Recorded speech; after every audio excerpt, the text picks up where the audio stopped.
panggilan beribadah. Pada waktu itu dan pada masa itu, aku akan menumbuhkan tunas keadilan bagi Daud. Ia akan melaksanakan keadilan kebenaran di negeri. Yeremia 33 ayat 15. Hari ini adalah Advent kedua. Kita menyalakan kembali lilin Advent pertama untuk mengingatkan kita akan janji Allah yang telah lama dinantikan.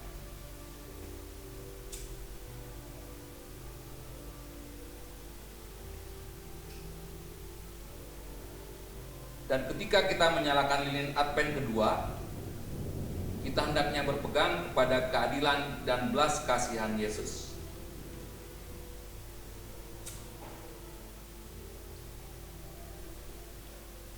Bagaimanakah kita dapat melakukannya?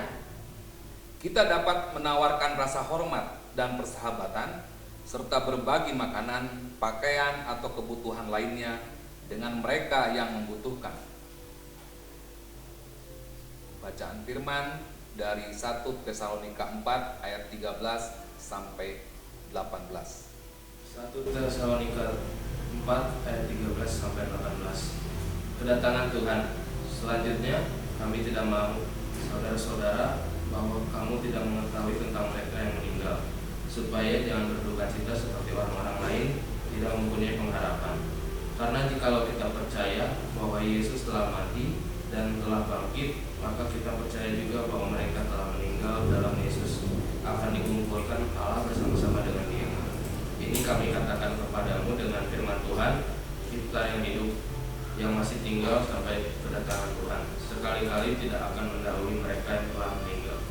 Sebab pada waktu tanda diberi, yaitu pada waktu penghulu malaikat berseru dan sangkakala Allah berbunyi, maka Tuhan sendiri akan turun dari surga dan mereka yang mati dalam Kristus akan lebih dahulu bangkit. Sesudah itu, kita yang hidup yang masih tinggal akan diangkat bersama-sama dengan mereka dalam awan menyongsong Tuhan di angkasa. Demikianlah kita akan selama-lamanya bersama-sama dengan Tuhan. Karena itu, hiburkanlah seorang akan yang lain dengan perkataan-perkataan ini. Kita bernyanyi dari Kidung Jemaat 81 ayat 1.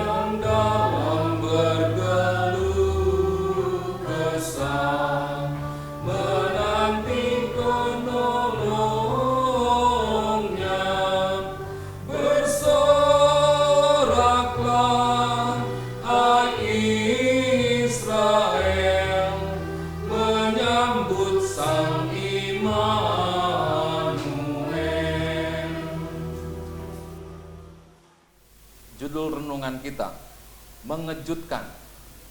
Sesungguhnya engkau akan menjadi bisu dan tidak dapat berkata-kata sampai kepada hari di mana semuanya ini terjadi, karena engkau tidak percaya akan perkataanku.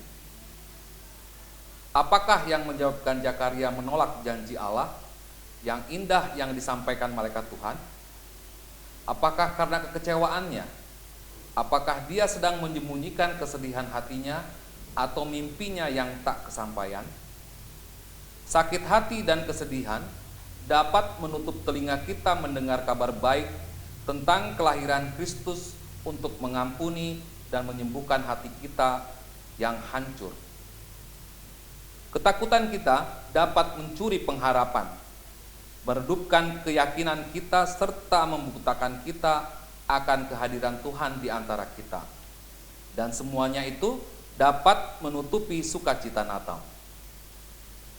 Malaikat segera menghentikan keraguan dari iman tua ini dengan berkata, "Akulah Gabriel." Tentu saja mendengar nama itu membuat kesan yang mendalam dalam hati Zakaria. Gabriel pertama sekali muncul dalam Alkitab antara 550 sampai 600 tahun sebelumnya. Dia membawa pesan-pesan Allah kepada Nabi Daniel. Tetapi malaikat itu memberi penjelasan lain tentang dirinya. Katanya, yang melayani Allah, Gabriel bukanlah yang membuat pesan yang dikatakan. Pesan itu datang dari Allah langsung. Aku telah diutus untuk berbicara dengan engkau dan untuk menyampaikan kabar baik ini kepadamu. Hukuman bagi ketidakpercayaan Zakaria akan menyulitkannya, yaitu melihat semua hal yang indah dan tak terkatakan di hadapannya. Tetapi dia tetap tidak dapat berbicara. Pada Natal kali ini, kita mendengar kembali kabar baik yang penuh sukacita, yaitu anak Allah telah lahir bagi kita semua. Jangan melekat pada keraguan, amarah, dan kekecewaan masa lalu seperti Zakaria. Tetapi berpeganglah kepada firman Tuhan, maka keajaiban yang menakjubkan akan dibukakan di hadapan kita. Pertanyaan untuk direnungkan. Adakah keraguan, amarah, kekecewaan masa lalu Anda yang menghambat mendengar dan melihat kabar kesukaan? Mari kita berdoa. Ya Allah Bapa, hancurkanlah ketidakpercayaan kami dan bukalah mata kami akan keajaiban anak-Mu, Yesus Kristus Tuhan kami. Di dalam nama Yesus, amin. Aksi hari ini. Mohonlah di dalam doa agar kekecewaan, amarah, dan keraguan Anda di masa yang lalu dihapus Allah sehingga Anda dapat bersukacita dalam menerima janji Allah. Mari kita bernyanyi dari Kidung Jemaat 81 ayat 3.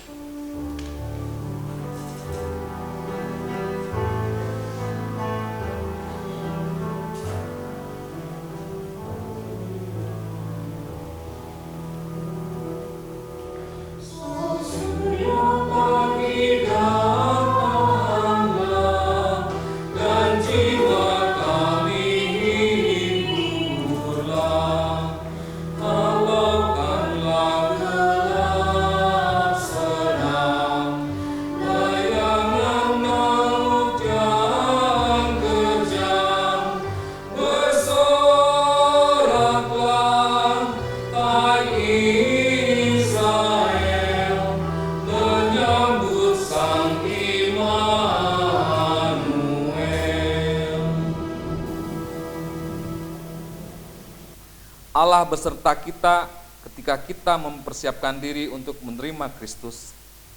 Kita berdoa dengan doa Bapa kami.